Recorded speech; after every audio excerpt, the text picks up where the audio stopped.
તમામ વડીલો, બહેનો, નાના બાળકો, મને આ કાર્યક્રમમાં બોલાવવા માટે હું આપ સૌનો ખૂબ ખૂબ આભાર માનું છું.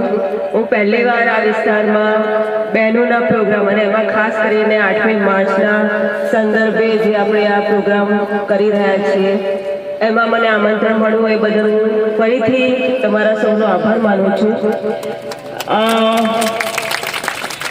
પહેલી વાર બહેનોના પ્રોગ્રામમાં ભાઈઓ બેઠા છે એ જોઈને પણ મને ખૂબ આનંદ થઈ રહ્યો છે, કેમ કે ભાઈઓ જ્યારે બહેનોની વાત કરીએ એટલે ભાઈ કે બેન અમે બહેનો સાથે જ છીએ ને, અમારે ક્યાં આવવાની જરૂર છે, હે ને?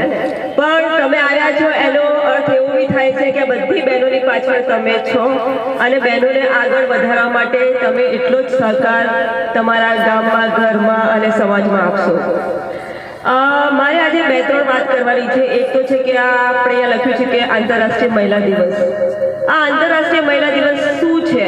કોઈ કે આપણે કીધું ને આપણે બસ કહીએ છીએ, પણ એવું નથી. 19મી સદીમાં પહેલી વાર ઇંગ્લેન્ડ નામના દેશમાં ફેક્ટરીઓમાં જે બહેનો કામ કરતી હતી, આખો દિવસ કામ કરે અને જે એમને પગાર મળે એ ભાઈઓ કરતા ઓછો, વધારે કલાક કામ કરે, રજાઓ ના મળે, રજા લે તો એના પૈસા કાપી કાઢવામાં આવે. ત્યારે પહેલી વાર બધી બહેનોએ ભેગા થઈને હડતાલ કરી અને એ હડતાલ ખાસા મહિના સુધી ચાલી, જેના લીધે ફેક્ટરીનું ઘણું બધું કામ રોકાઈ ગયું અને તેના લીધે ફેક્ટરી વાળાએ સમજાવીને પછી જે બહેનોની માંગણી હતી એ પહેલી વાર પૂરી કરી અને ત્યારથી આ આંતરરાષ્ટ્રીય મહિલા દિવસ ઉજવાય છે. અને એ દિવસ હતો 8મી માર્ચ અને આજે બી 8મી માર્ચના પ્રસંગે આપણે ભેગા થયા છીએ. તો તમને લાગે કે બેન ક્યાં બહેનોમાં, ક્યાં બહેનો તો મારી સાથે જ છે ને, ક્યાં અસમાનતા છે? હા, પણ તમે જો જે સમાજ ભાઈઓ અને બહેનોને લઈને આગળ ચાલ્યો છે એ સમાજ આગળ વધ્યો છે. અત્યારે તો બહેનો ખાલી આદિવાસી સમાજ નહીં પણ દરેક સમાજમાં બહેનો પોતાની ઓળખ માટે લડી રહી છે. તમે બહેનોને પૂછો કે ભાઈ તમારી ઓળખ શું, તો કે સ્ત્રી પુરુષ તરીકે ઓળખ, પણ એના સિવાય મને કહો તમને કેટલી બહેનોને તમારા ઘરમાં જ રહેતી બહેનોના નામ યાદ છે? ઇવન બહેનોને બી નહીં. હા, જન્મે એટલે કોઈકની છોકરી, પરણે એટલે કોઈકની વહુ, છોકરો થાય તો કોઈકની માં, આ રીતની ઓળખ છે. એટલે અમે સંગઠન તરીકે બહેનોની ઓળખ એક સ્ત્રી તરીકે હોવી જોઈએ એની ઉપર અમે કામ કરી રહ્યા છીએ. અને એમાં બી ખાસ કરીને એ સ્ત્રીઓ કે જે પોતાના પતિને ખોઈ ચૂકી છે. આપણા સમાજમાં જ્યારે લગ્ન કરીને જાય એટલે માતા પિતા કે ભાઈ સાસુ તારું ઘર, અને પતિ ગુજરી જાય અને પિયર આવે તો પિયર માં તારું કશું નથી, સાસરામાં જ છે. તો આવી બહેનોના ઘણા બધા પ્રશ્નો છે જે અમે સંગઠન તરીકે ઉપાડી રહ્યા છીએ કે બહેનનો ઘરવાળો ગુજરી જાય તો એનું ઘર કયું, પિયર કે સાસુ?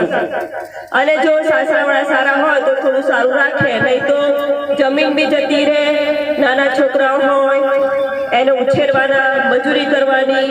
હા, તમે આ જે સંઘર્ષ છે એ જે બેન અનુભવ કરે છે એને જ ખબર છે કે કયા પ્રકારનો સંઘર્ષ છે, કે એક બેનને પોતાનું આખું જીવન જીવવા માટે એટલો બધો સંઘર્ષ કરવો પડતો હોય છે.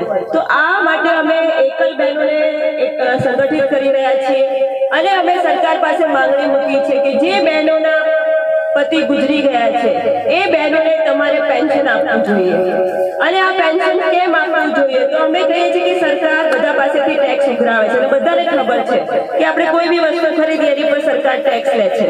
અને આપણે બંધારણમાં બી કીધું છે કે જે છેવાડાના સમાજ છે, કે જે એવા સમૂહો છે કે જેને જરૂર છે એવાને સરકારે મદદ કરવી જોઈએ. તો એવામાં એકલ બહેનો કે જે પોતે એટલી ભણેલી નથી, એની પાસે એવી કોઈ મિલકત નથી કે જેના દ્વારા એ પોતાના પરિવારનું ગુજરાન કરી શકે, તો એવી બહેનોને સરકારે 3000 રૂપિયા પેન્શન આપવું જોઈએ.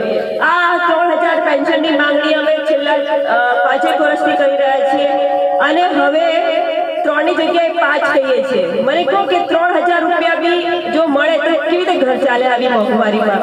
અને એવું નથી કે ખાલી અમને સંગઠનમાં થયું કે અમે માંગવું જોઈએ અમે માંગીએ છીએ, એવું નથી.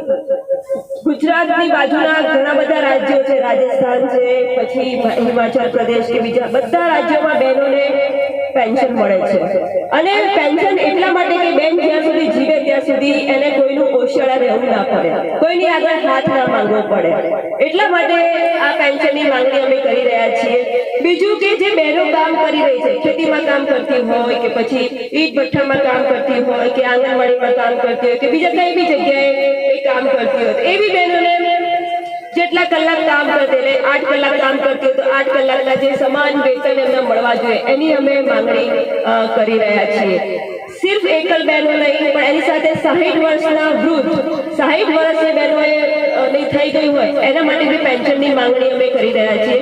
અને ફક્ત બહેનો નહીં પણ ભાઈઓ બી, કેમ કે આપણા સમાજમાં ઘણીવાર એવું બી થાય છે કે આખી જિંદગી કામ કર્યું પણ જ્યારે વૃદ્ધ થયા ત્યારે કોઈ દેખરેખ રાખવું વાળું છે નહીં, કોના ભરોસે રહેવું. તો જો એમને પેન્શન મળે તો પોતાનું ગુજરાન જીવી શકે એના માટે આપણે આની માંગણી કરી રહ્યા છીએ. ઉપરાંત આગળ સુશીલાબેને કીધું કે બહેનો ઉપર ઘણા બધા અત્યાચાર થતા હોય છે, ઘરમાં બી થતા હોય છે, બહાર બી થતા હોય છે, સમાજમાં બી થતા હોય છે.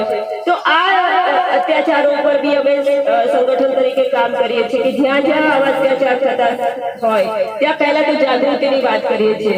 અમે કહીએ છીએ બહેનોને તો ખબર છે પણ ભાઈઓએ થોડી જાગૃત થવાની જરૂર છે. અગર એ જાગૃત થશે તો કોઈ બહેનો ઉપર ક્યાંય અત્યાચાર નહીં થાય. એટલે સૌથી પહેલા નાના છોકરાઓથી લઈને મોટા યુવાનો, જો તમે બહેનો જો બહુ માંગતી નથી, તમે બહેનોને પૂછશો ને કે બેન તમે સવાર શું કામ કર્યું, તો બહેનો કહેશે કશું કામ નથી કર્યું, અને ભાઈઓ બી કહેશે કે ના બેન કશું નથી કરતા. પણ જો તમે એમને યાદી બનાવો કે સવારથી ઉઠીને શું કામ કરે છે તો ખબર પડશે કે 4 વાગ્યાથી ઉઠીને રાતના 9 વાગ્યા સુધી શું કામ કરે છે. બધી બહેનોને પૂછજો ઘરે જઈને આજે કે તમે આખા દિવસમાં શું કામ કરશો, અને યાદી બનાવજો ત્યારે ખબર પડશે કે આપણી ઘરની બહેનો, એમાં આપણી બેન હોય, પત્ની હોય કે માં હોય, કેટલું કામ કરે છે. એટલે આ દિવસ મને લાગે છે કે આપણે